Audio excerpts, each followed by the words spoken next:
Admiral Kethvar had commanded the Zephyrian Dominion's most feared battle cruiser for 3 centuries, but nothing had prepared him for this moment.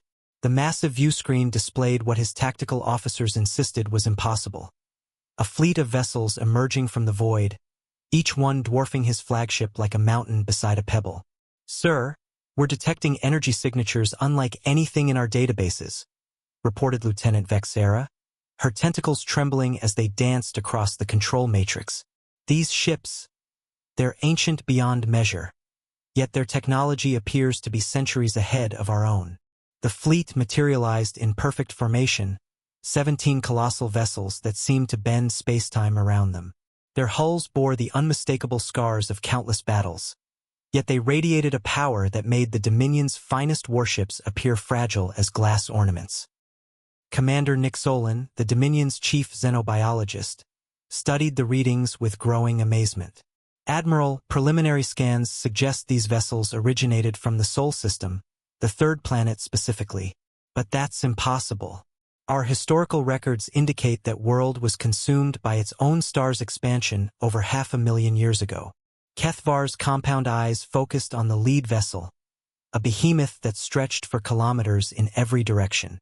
Its design was both elegant and terrifying, incorporating materials that shouldn't exist and weapon systems that defied known physics.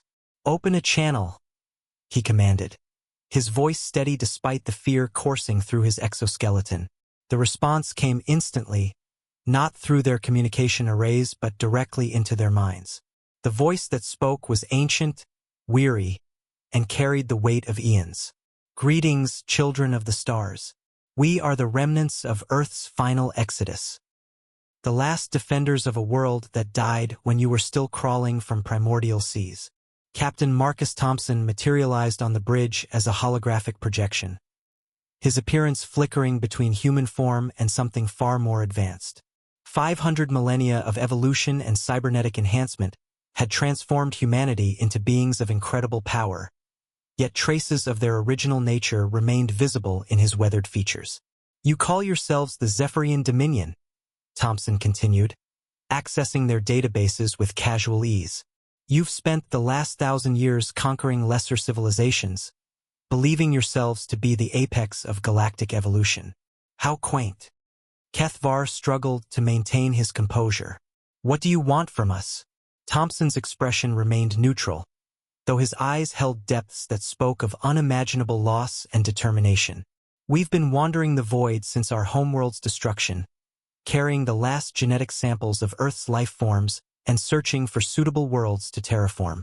Your empire controls 17 systems with planets capable of supporting our botanical gardens." The Dominion Admiral's blood ran cold. His empire's combined military might couldn't hope to challenge even one of these ancient vessels, let alone 17. "And if we refuse?" "Refuse?" Thompson's laugh echoed through dimensions the Zephyrians couldn't perceive. "Admiral, we've survived the heat death of our star, crossed the galactic core, and witnessed the birth of new galaxies. Your refusal would be irrelevant." The human gestured, and suddenly the Dominion fleet found itself completely surrounded by Earth's war vessels. They had moved faster than light, faster than thought itself, positioning themselves with precision that spoke of tactical genius refined over countless battles. "However," Thompson continued, his tone softening slightly, "we're not conquerors, we're gardeners.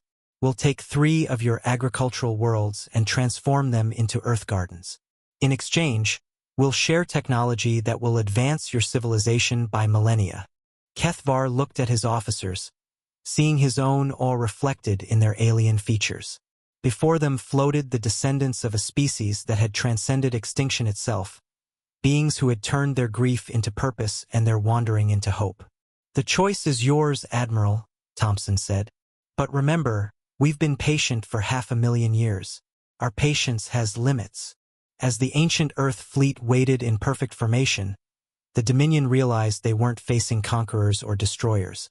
They were witnessing the return of humanity, forever changed, impossibly powerful, and carrying the dreams of a dead world among the stars.